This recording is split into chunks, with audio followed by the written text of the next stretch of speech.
Welcome to the Scaleup Valley podcast, where we bring the best of the best to help you scale your business from 1 million to 1 trillion. Today, we have a very special guest, a very good friend of mine.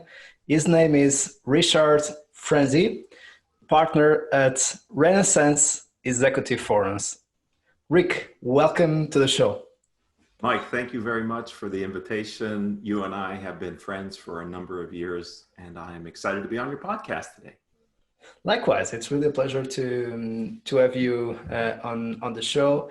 And let's get to know more about you. And for the ones who have not had the privilege to be friends with you for such a long time, let us know more about the amazing job that you have been doing over these decades. Thank you. 12 years I've been with Renaissance Executive Forums as their business partner in Orange County, California, which is halfway between Los Angeles and San Diego. We're that middle area that you drive through when you're driving from one venue in LA to the other in San Diego. We have our own places of note, such as Disneyland, as well as some fantastic beaches, Newport, Laguna, places that people might be familiar with around the world because they're iconic. I've lived here since 1988. But for the past 12 years, I've been building what I call CEO peer groups with Renaissance, which are mastermind groups for business owners who know their business could do more. And they were looking for outside advice and insight to help them scale and grow their companies. And it's been very valuable for me to be able to work with these business owners over this decade plus. I love the quote of Jim Rohn. You are the average of the 5 people that you spend the most time with, and really the power of modeling and the power of helping each other and the importance of peer learning. So those kind of dynamics are really relevant to me. But for the ones who might not know so well what is a peer group, so if you can just give us an overview of how it works in practice, and how amazing this resource can be for them, and what they need to do in order to join one of those groups. Certainly, I'd be happy to. So Renaissance Executive Forums is my global business partner, and we have groups like this across North and South America and in Europe as well. The idea being that many times a business owner has a especially small and middle market companies, has a management leadership team, but possibly they haven't experienced some of the areas, especially when the companies are growing, that they need to experience to continue to be successful in how they adapt to this new scale that they've put into their business and the busyness and the pace at which the company works.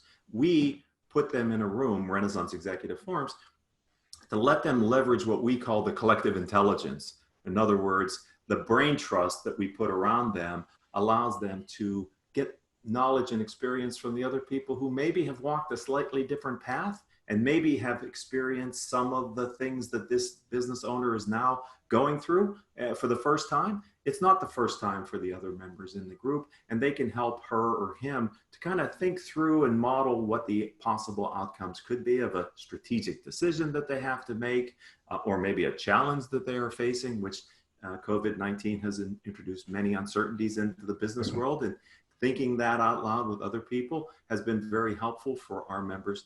I really believe in this concept of collective intelligence. Anytime you get a mastermind together and you start leveraging each other's thinking and creativity, the opportunities to come up with breakthrough ideas that you on your own with your management team possibly wouldn't have come up with can really leverage a company to a whole new scale in their business that might have been unachievable if they were just working on it inside their business with their leadership team that's constructed. Exactly.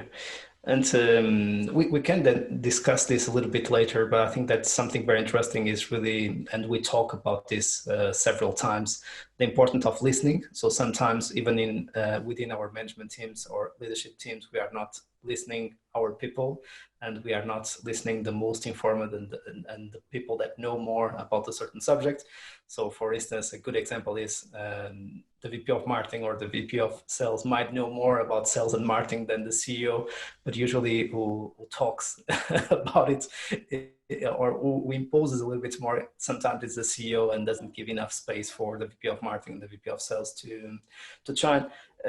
So that's an important point, and I agree. So sometimes the best people to talk about the business issues are not our peers at the leadership team, because there is conflict of interest in some topics, and we might not feel comfortable to talk about them with them. But that's when peers outside of the business might be very beneficial for those kind of conversations, where we are able to be vulnerable and to be completely frank without having the fear of being judged, and without also consequences for the business for having those conversations on the spot. So that's great. We always discuss 3 critical ingredients to scale. Number 1, radical focus. Number 2, world-class leadership / team. And number 3, culture of execution. So feel free to challenge them. We always keep improving them with our guests. So starting with number 1, radical focus. So this is repeated again and again and again. I was even seeing again a replay of a conversation between Bill Gates and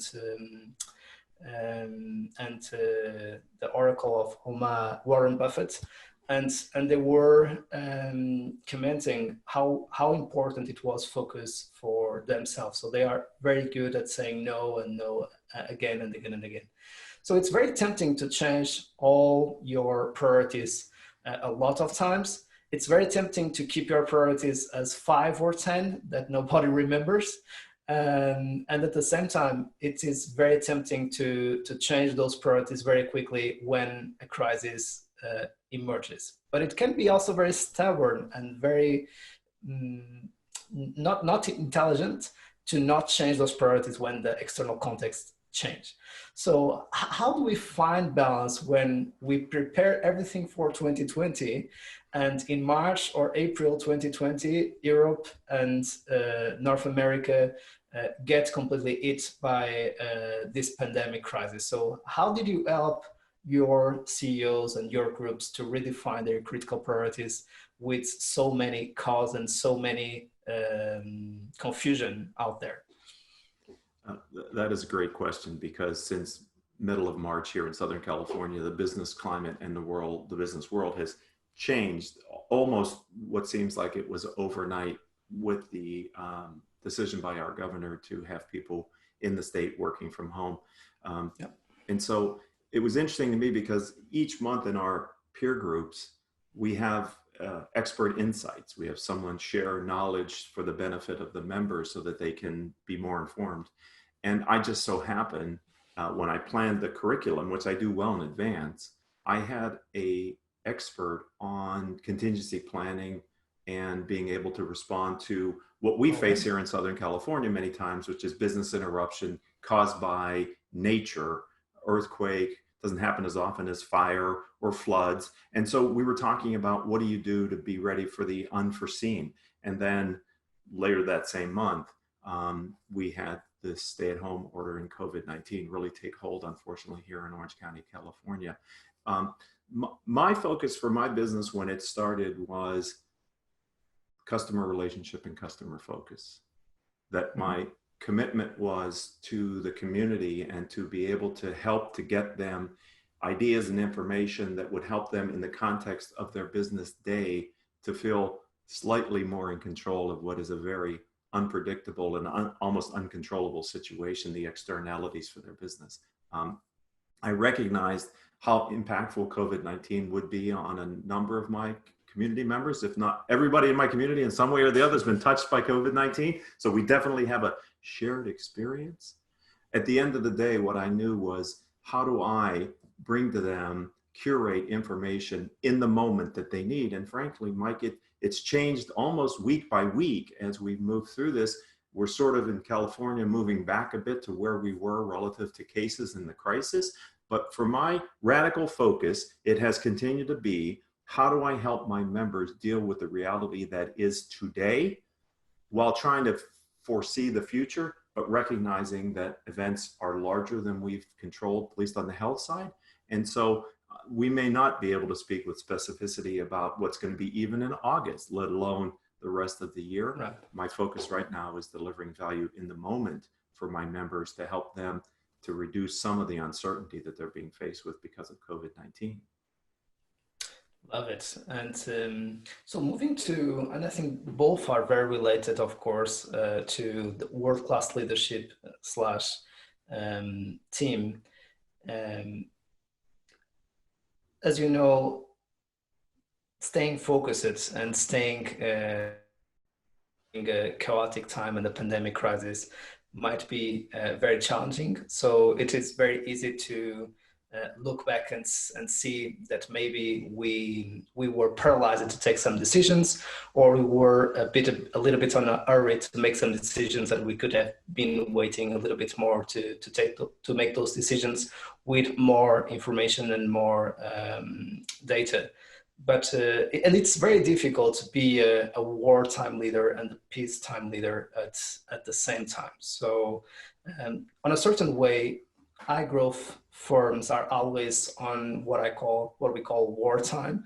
But anyway, this is really even more wartime in a certain way, this pandemic crisis, right? So what are some of the best practices that you have observed of leaders who help their teams to perform, of teams that unite, or teams that might not be didn't remain together facing the challenges that COVID-19 offered to us?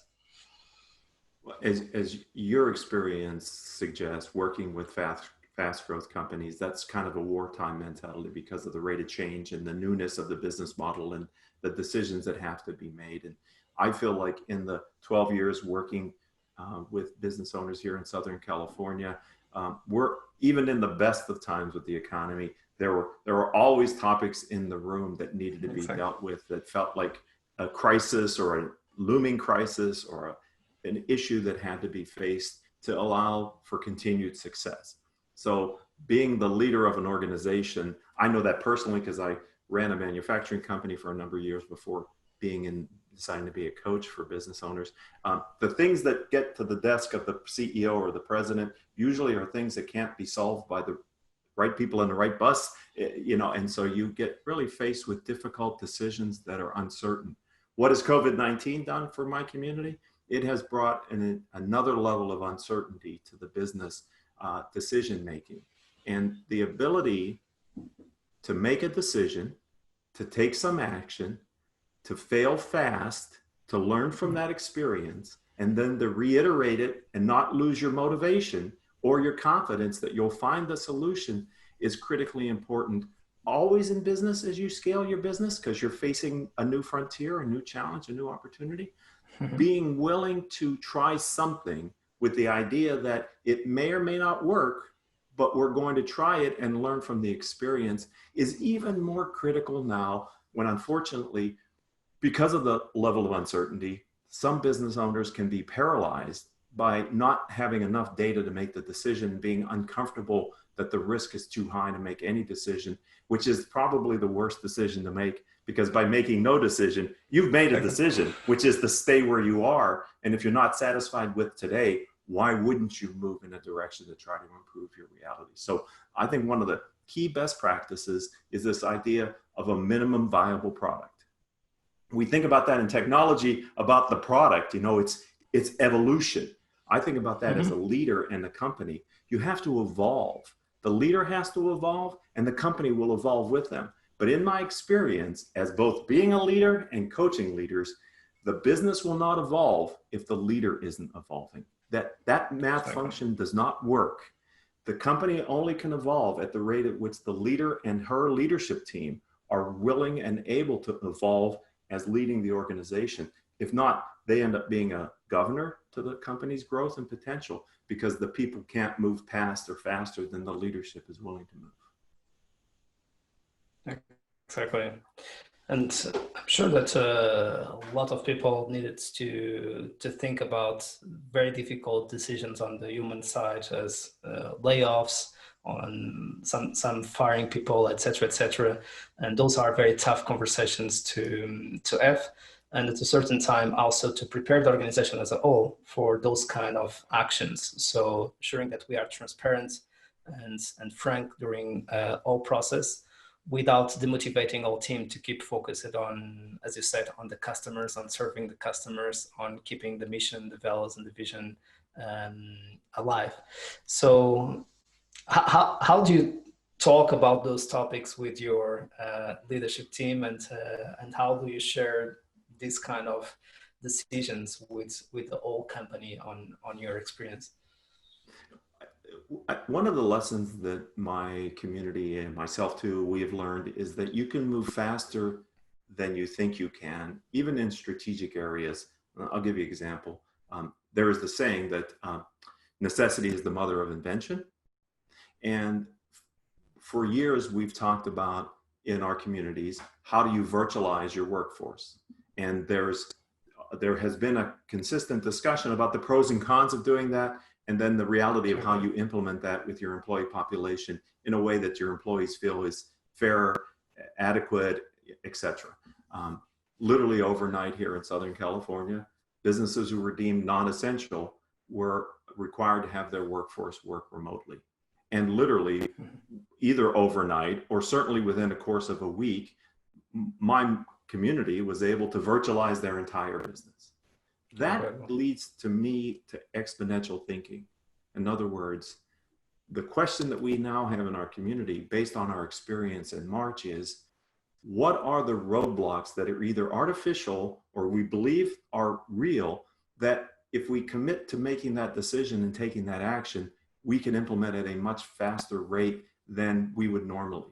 So one of the lessons learned that we're bringing into the community that I'd like to share with your audience is, for those who had a shared experience like that, where they were required literally overnight to rechange their business model relative to how their employees work with them, what else can you do in your business if you had to, if the business was mandated? If someone outside of you, like an elected official, said, no, you can't do business that way anymore, you must do business differently, how would you figure that out? And how does that lead to breakthrough thinking and allow you not to take unfiltered risk, but to realize your people will move as fast as you want them to or need them to if you give them the right reasoning and motivation, and they will follow you. And I think one of the opportunities that face businesses, not just here in Southern California, but across the globe who've been touched by COVID-19, is the realization that when you have everybody moving in the same direction, you can move much faster than if you're not able to mandate it and have everyone see the reality of what needs to be done and move in that direction in a cohorted manner. Absolutely. There is an exercise that I love to do with leadership teams and with CEOs as well, which is, imagine that we were, and because I like to consider myself as part of the team, that we were all fired today, and we are all getting out of this business, and we are all hired tomorrow again to lead this business. So what would be the first three things that you would do in the first 90 days for the business? Or if you were still fired, preparing to return to the business, what would be those kind of things that you would like to do in this business?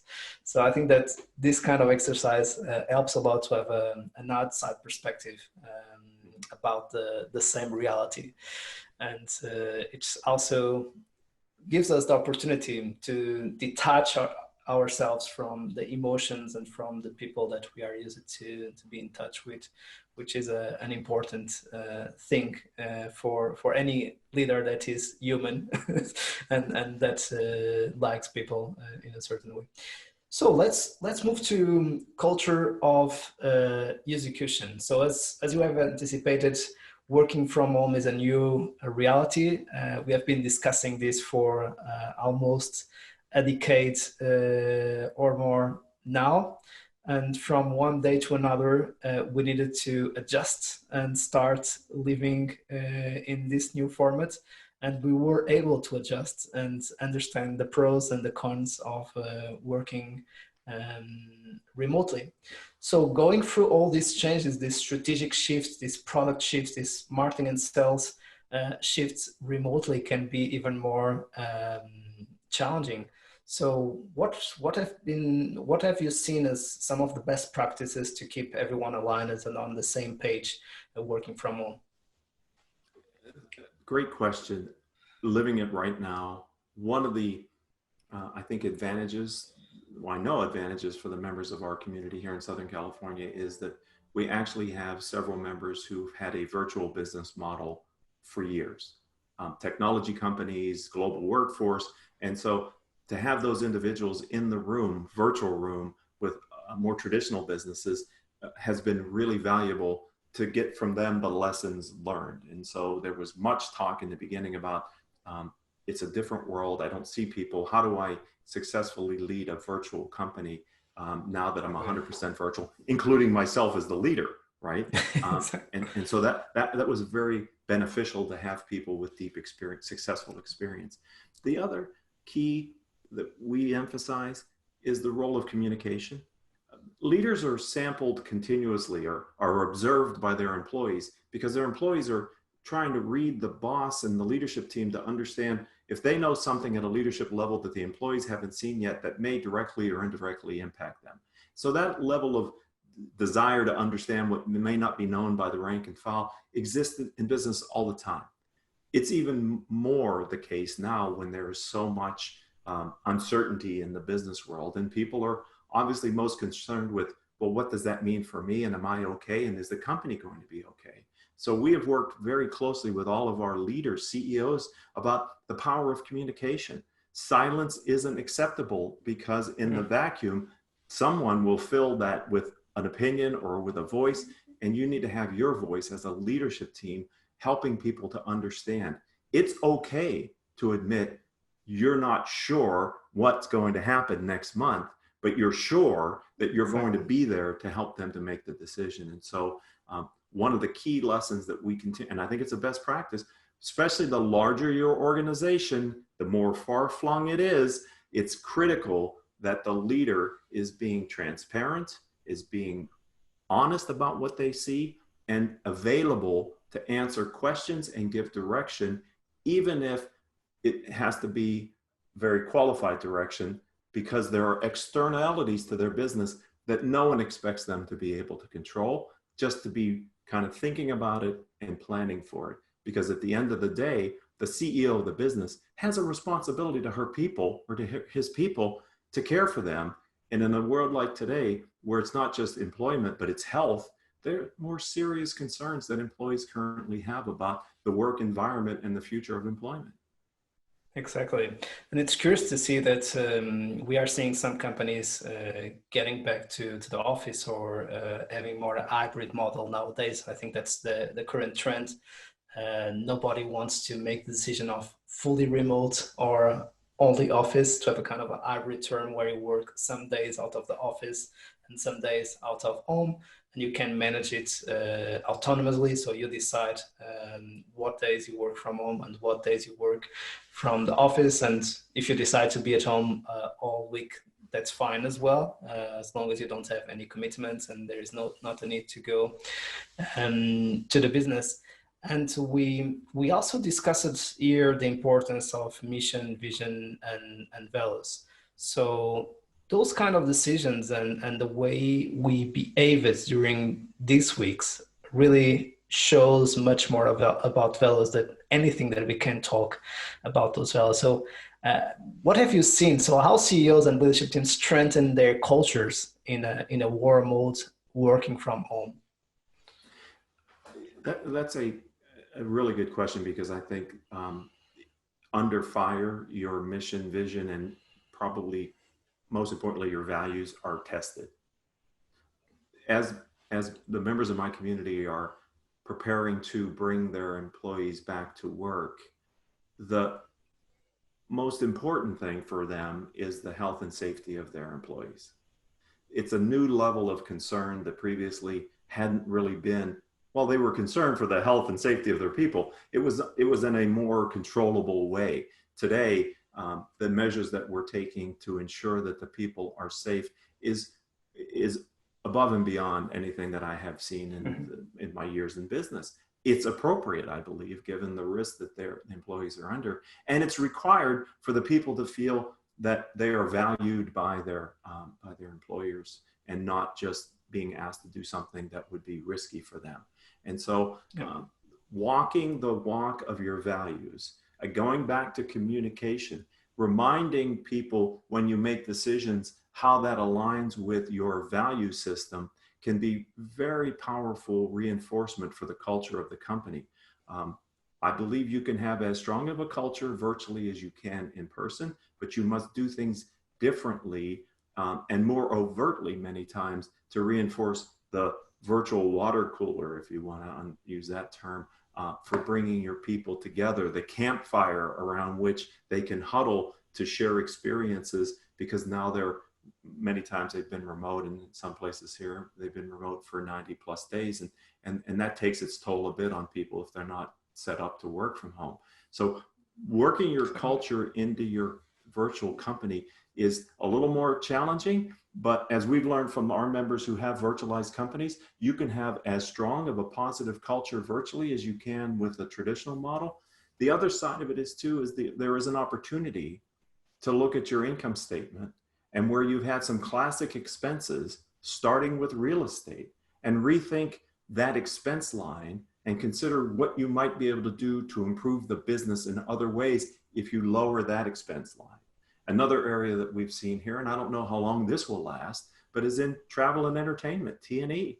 That is usually one of the biggest controllable expenses that a business has. And being on what is virtually lockdown here in the United States, the T&E budget has been put to almost zero, partly because they don't want people on the planes just yet, but also the clients aren't necessarily looking forward to seeing someone from Southern California visiting them at another location. So again, necessity is the mother of invention, but it's the opportunity to think about how do we design our business so that it is more in line with our values, and it's a more successful business capable of delivering top-line revenue growth, because we've reprioritized our budget spending and where we're putting our very precious and limited resources. That's amazing, and it really resonates with me. And I think that you have already said this during the show, but it's really understanding the importance of being customer-centric and employee-centric. So we have been discussing omnichannel so many times when we are approaching customers in our business, which means we will work with them in the way that they want to work with us. So why don't we do the same with our people, with our employees? So if they want to come to the office, that's fine. If they don't want to come to the office, that's fine as well. So what we want to do is to serve each other, to have a win-win and provide value to each other, that we both want to engage in that relationship. So which is a good way to see. And the same happens with having customers that prefer to buy online, and there are customers that prefer to have a face-to-face relationship. So nowadays we are seeing, even in ourselves, that some of us would prefer to be in the office every single day because they feel much more productive and they love to be in the office.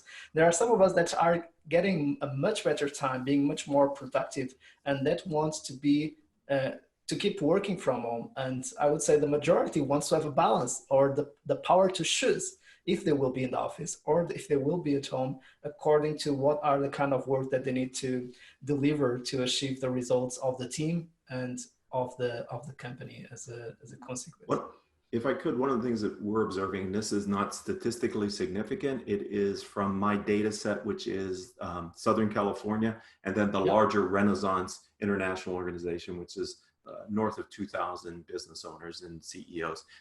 Very interesting. You can sort of put your employee, my data says you can put your employees into thirds. A third of the employees have really thrived in the work from home environment and wouldn't mind having that as the way they do their job. A third of them need to get back to the office, want to be back in the office for whatever reason, either because their home environment isn't conducive because they don't have the workspace, or they thrive more in a culture where they are in human contact directly, not through Zoom. And then there's a middle third, to your point, that could blend it, that could be sometimes at home and sometimes at work, and the freedom to make that choice within constraints or opportunities of the business would be very liberating for them. And I think that is a aha moment that businesses now have, is the realization that there are people who can be just as productive not coming into the office one day at all. And how do you then take the personality and capabilities of the individual across the matrix of the job responsibility that they have, and are enough of those duties able to be done remotely that you can have them in a full time. So the community that I lead here in Southern California is now adding another dimension of thinking, which is how do I justify or reconcile this third with the job duties and responsibilities? And how do I maybe redesign some of the jobs to allow a person who's very productive working remotely, but has some things that need to be done in the office, maybe delegate that to someone else or redesign their job a little bit to allow for that freedom. The last point I want to make is the thinking of the future, which is why this has, I'm looking for the green shoots of opportunity that are coming from what has been a dramatic COVID-19 experience, is you can redefine your workforce for those that are looking to be more global, understanding now that you can lead a virtual company well and learn from that experience. What does that do for your talent base and your opportunity to look for people who aren't just physically in a location that allows them to drive or take a mass transit to your place of business? Great questions and great reflections. And we come to the last question of the show and one of our favorites. So if you would have the opportunity to meet yourself 12 years ago, when you were starting your career in the peer group industry, helping other CEOs to succeed, or if you even want to go a little bit backwards and think about your first time as CEO of a manufacturing company, what advice would you offer to your younger self? As I've evolved as a leader and a coach, helping others to similarly evolve, one of my best learnings that I would tell myself, regardless of how far I go back, probably including last week, if not earlier today, and that is, don't worry so much about tomorrow. If you take care and live in the moment and make the best of the situation that you have, believing in a positive outcome for your future, you will live a happier life and you will be a better person to be around. And nothing is more important in my work for a CEO than to have people who enjoy her or his presence. It is, I think, some of the secret sauce that leads to an engaged workforce is that people trust you, like you, and feel that you like and trust them as well. And sometimes when we over worry about tomorrow, we put ourselves in a tense situation that makes us more volatile than we need to be and less enjoyable to be around because of our constant worry. There's a quote from Alice Earle who said, "Yesterday is history, tomorrow is a mystery, today is a gift. That's why it's called the present." And I try to work with my CEOs to realize that all we have in life is this time right now. And if we're good in the moment, we're good in the future. The future will take care of itself if we take care of this moment. And during this time of COVID-19, I think that's even more critical because the future isn't that far away. That's unpredictable. The unpredictability in business used to be our 3 or 5 year plan, right? We sort of had it this year dialed in, and we sort of had maybe even the next 2 years, but 3 years and farther could be a challenge. COVID-19 has taught us that the future, the unpredictable future, might be 30 days out. Absolutely. And it's always good to have a good cash position for any crisis that comes. So Rick, it was such a pleasure to have you on the show. Thanks so much for making the time to share your experience with us.